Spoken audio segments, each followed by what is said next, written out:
Почитуваме гледачи, дојдовме до последната тема, до последната емисија во рамките нова серија. Насловот е Нов свет.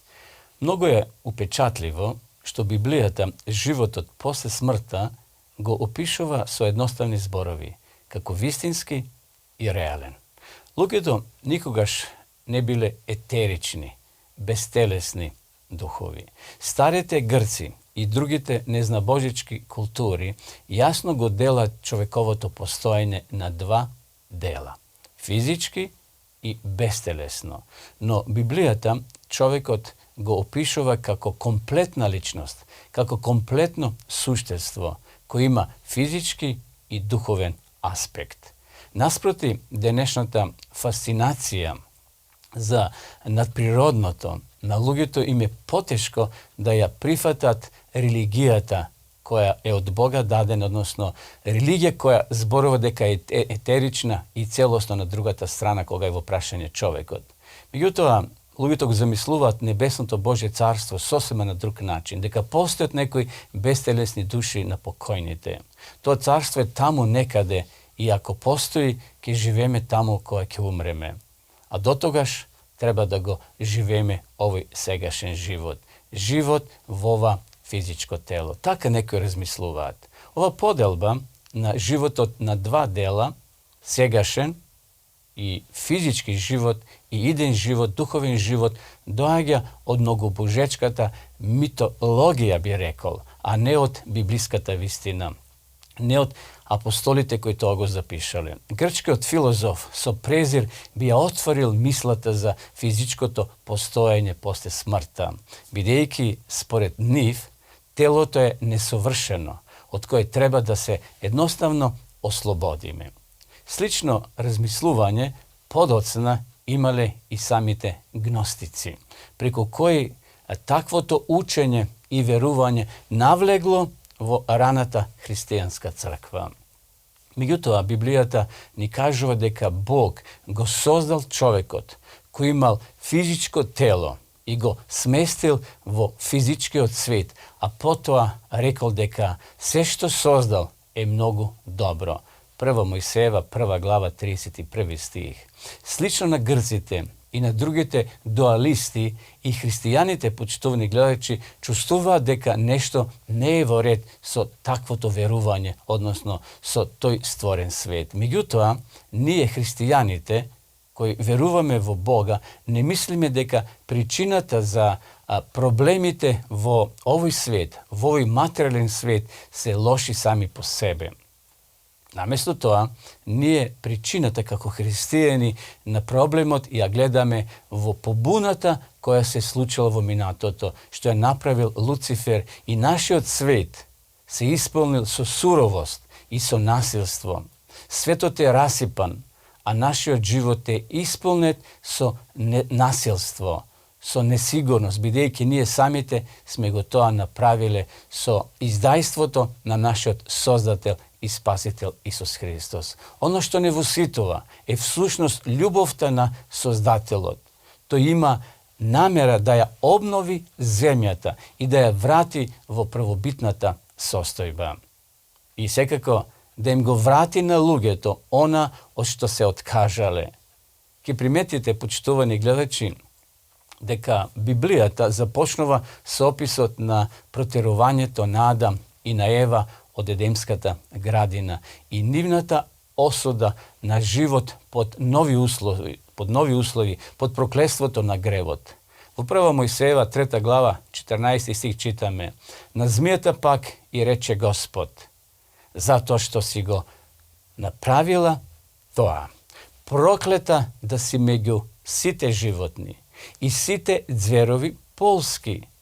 По мешечки, значи по стомак ќе се влечеш и прав ќе јадеш се до крајот на својот живот. И ставам непријателство помеѓу тебе и жената, и меѓу родот твој и родот нејзин. Тој ќе ти ја гази главата, а ти ќе го каснуваш во петата. А на жената ја рече: ќе ти ги умножам и преумножам маките кога си бремена. Со болки ќе раѓаш деца и ќе бидеш под власта на мажот свој и тој ќе ти биде господар. Pa потоа му рече и на Адама: бидејќи ја послуша жената и вкуси од дрвото, од кое ти забранив да јадеш, и реков: не јаде од него, затоа земјата нека биде проклета поради тебе. Со мака ќе се храниш, од неа се до крајот на својот живот. Трње и троскот ќе ти раѓа. И ти ќе јадеш трева полска, со пот од лицето свое ќе јадеш леб. Се дури не се вратиш во својата земја, од која си земен, зашто си земја и во земја ќе се вратиш. И ја нарече Адам жената своја Ева, бидејќи таа стана мајка на сите живи. А Господ Бог им направи на Адам и на жена, на неговата жена, облеки од кожа и ги облече во нив. И рече Господ Бог: ете, Адам стана како еден од нас, знаејќи што е добро и што е зло. Но сега да не ја испружи раката своја и да земе од дрвото на животот и да вкуси, па да заживее вечно, тогаш Господ Бог го изгони, го истера од градината Едемска, за да ја обработува земјата од која беше земен. Откако пак го изгони Адама, постави на исток пред градската, односно пред градината Едемска, пред вратата, херувим и огнено оружје, кое се вртеше и таму и наваму, за да го пазат патот кон дрвото на животот. Животот на човекот, почитувани гледачи, од тогаш станал тежок, исполнет со работа и пот на лицето, се додека не се врати во земниот прав. Меѓутоа, на самиот крај од Библијата се наоѓа опис на идното отстранување на тоа проклетство. Проклетство кој го добил Адам и Ева во градината. Таму пишува на обновување на Едемската градина. Ајде да го прочитаме заедно пророштвото за обновената земја од книгата на пророк Исаија 65:17. Оти ете, јас создавам ново небо и нова земја, а поранешните нема повеќе да се спомнуваат, ниту на ум ќе доаѓаат. Тоа го навестува, почитувани гледачи, пророк Исаија, кој живел 700 години пред првото Христово доаѓање. Ајде да го прочитаме сега и пророштвото на Јован од Откровение 21 глава од 1 до 4 стих. Тој вели: видов ново небо и нова земја, зашто поранешната земја помина и морето ги немаше веќе. Тогаш јас, Јован, го видов светиот град Ерусалим, нов како слегува од Бога од небото, стокмен како невеста, променета за својот маж, и чув висок глас од небото како зборува: ете ја скинијата на Бога меѓу луѓето, и он ќе живее со нив, тие ќе бидат негов народ, а сам Бог ќе биде со нив, нивни Бог, и ќе избрише Бог секоја солза од очите нивни, и смрт нема да има веќе, ни плач, ни пискот, ниту болка нема да има веќе, бидејќи, како што вели понатаму текстот, поранешното помина. Овие описи, драги гледачи, не се некаков нематеријален свет. Светиот град ќе слегне од небото на земјата, која целосно ќе биде обновена ова планета и создадена нова. Повторно Бог ќе ги уреди, овој дом ќе го уреди за нас. Повторно ќе има Едемска градина. Тоа ќе биде вистински свет, населен со вистински луѓе, а не бестелесни духови. Тоа ќе го нема повеќе се она што денес не мачи во тој нов свет, она што не вознемирува. Обновена природа, се ќе биде ново. На природата ќе и биде вратено нејзината претходна слава. Поморите кои предвидувале страв, сушите кои го загорчувале нашето секојдневно обстојување на оваа планета, ќе има доволно храна. Болести кои не лишеле од радоста на животот секако, сето тоа за секојаш ќе исчезне. Еве да читаме текст. Ќе се развесели пустињата и сувата земја, и ненаселената земја ќе се зарадува и ќе расцути како крин. Прекрасно ке цути и ке се радова, ке ликова и ке се весели. Славата на Ливан ке му се даде.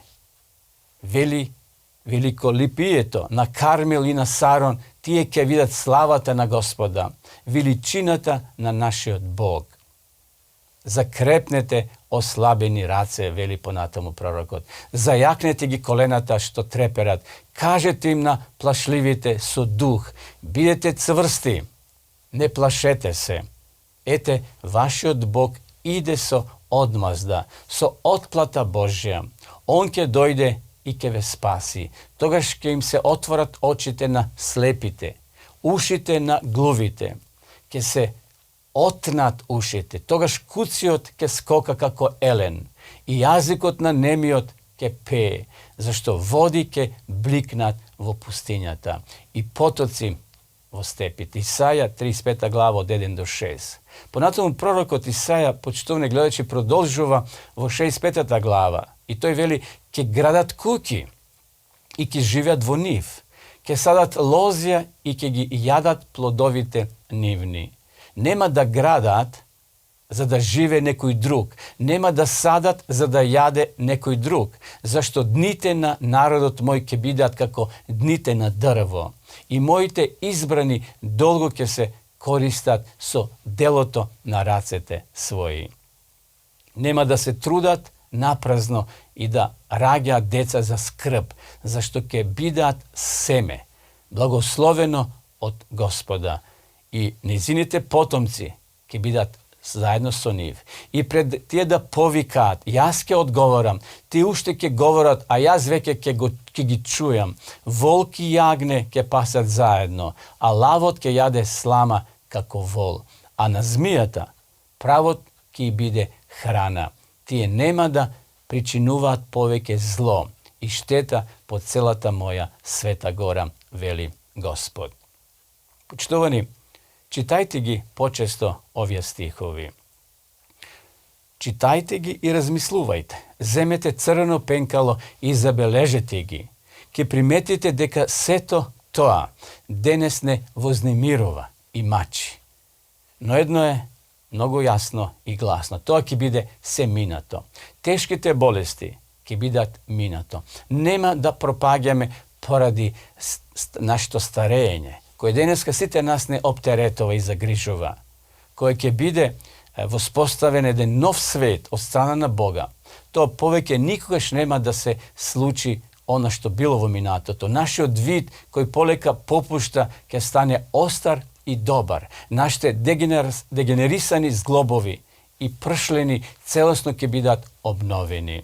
Затоа, почитувани гледачи, сиромаштвото, последиците од војните и алчноста денешна нема повеќе да постојат. Вода ќе тече во пустината. Нема повеќе да има потреба да им се помага на избеглиците, изгланетите деца. Нема повеќе да се грижиме и да се прашуваме едноставно како ќе обстанеме во староста, во кој старски дом ќе заглавиме. После овој живот се ќе биде променето. Нема да има газди, кај што цел живот сме плаќале данок. Ќе уживаме конечно во делата на своите раце. Се што ќе работиме, ќе го прославуваме нашиот Создател преку тоа. Ќе чувствуваме едно големо задоволство поради своите дела што ќе ги правиме и достигнувања. Ќе ни биде овозможено да уживаме во животните содржини и едноставно да бидеме задоволни што ќе можеме да го прославуваме Божето име за секогаш во вечноста. И уште нешто, и дивите животни ќе уживаат во благосостојбата и во мирот. Грев повеќе нема да има. Гревот предизвикал тешки последици на целата планета на која живееме и го пореметил тој првобитен поредок што Господ го имал, кога Бог ќе ја обнови ова планета. Се ќе си дојде на свое место. Никогаш повеќе нема да се оптеретуваме. Дали некој куќе ќе не нападне или пак дали е безбедно нашите деца да се играат во шума. Болки, маки и смртта ќе бидат за секогаш минато. Почитувани пријатели, ова не е лесно да го разбереме под овие услови во кои живееме. Сепак, ова е многу подобро од овој свет во кој денес ние живееме. Можеби тоа е причината поради која не привлекла самата мисла дека задгробниот живот е место за нематеријален свет. Не сме можеле да замислиме на друг начин за да се ослободиме од она што сега не мачи. И затоа има подобро решение. Како да допреме во овој нов свет во кој нема да има зло и болки. За грците тој пат водел преку ослободување од телото и во тој бестелесен свет. Постои некоја привлечност во начинот на нивното размислување, но, почитувани пријатели, сепак инстинктивно чувствуваме дека бестелесното постоење не е за човекот. Тоа не ги задоволува нашите потреби. Зошто? Бидејќи не сме создадени да живееме во еден таков начин. Овие стихови од книгата на пророк Исаија потикнуваат во нас длабоки чувства, бидејќи зборуваат за нашите најдлабоки потреби во секое човечко срце. Постои, почитувани, чувство за Едемската градина и затоа чувствуваме денеска дека нашето сегашно постоење е толку, може да кажеме, проблематично. Инстинктивно копнееме за нешто подобро. Добрата вест денеска гласи дека вечниот живот кој доаѓа е вистински, физички. Библијата никаде не спомнува за лебдење некаде на облаците, со харфи во рацете, не спомнува Библијата ниту етерични, бестелесни духови или тајанствено царство во кое нема физичко постоење. Библијата вели, ќе живееме, ќе работиме, ќе градиме и ќе уживаме. Сето тоа е опишано со изрази кои укажуваат дека сето тоа ќе биде реален, физички живот во реален свет. Во центарот на приказната помеѓу изгубениот и повратениот рај што Господ ќе ни го врати, се наоѓа вистинската смрт на вистински луѓе.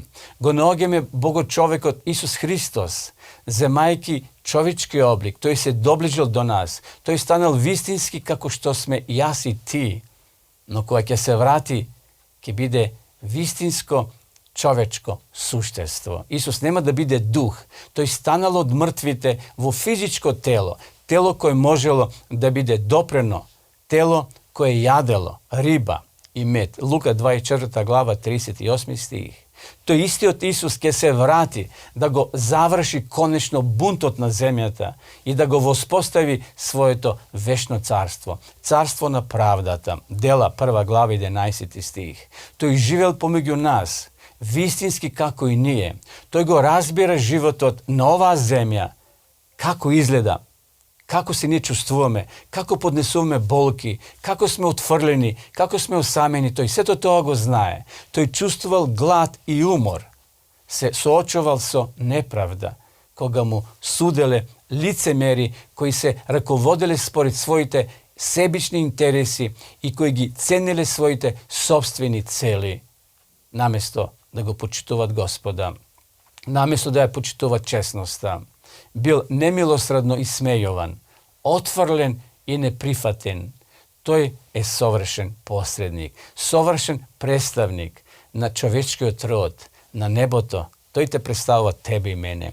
Оти ние немаме таков правосвещеник, вели текстот во Библијата, што не може да сочувствува во нашите слабости. Туку таков кој искусил се како и ние, освен грев, и така слободно да пристапиме денеска кон престолот на благодата. Зошто да пристапиме? За да приеме милост и да најдеме благодат за благовремена помош. Послание до евреите, 4 глава, 15 и 16 стих. Почитувани пријатели, Библијата е вистинска приказна за вистински луѓе.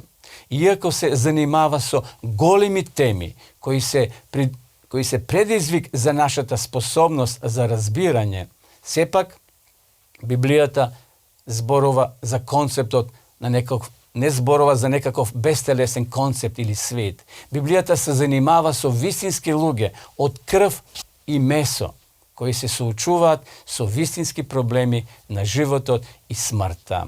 Затоа Библијата е водич и неверојатен извор на надежта на луѓето кои копнеат за вистински свет, кога секако ќе се соочат со смртта, имат надеж. Почитувани, крајно е време да го отфрлиме со векови натрупаното празноверие за животот после смртта. Сега е време да ја прифатиме реалноста која ни укажува и ја опишува Библијата за задгробниот живот. Нека Господ ни помогне еден ден сите ние да бидеме во тој нов свет што Господ го приготвува за сите нас, но и за нашите покојни кои сега одмарат во своите гробови и чекаат воскресение. Бидете поздравени и Господ нека ве води и чува до неговото повторно доаѓање, односно враќање на оваа земја. Сите еден ден да се најдеме во вечноста и да ги видиме нашите мили драги, нашите покојни. Секој добро и пријатно.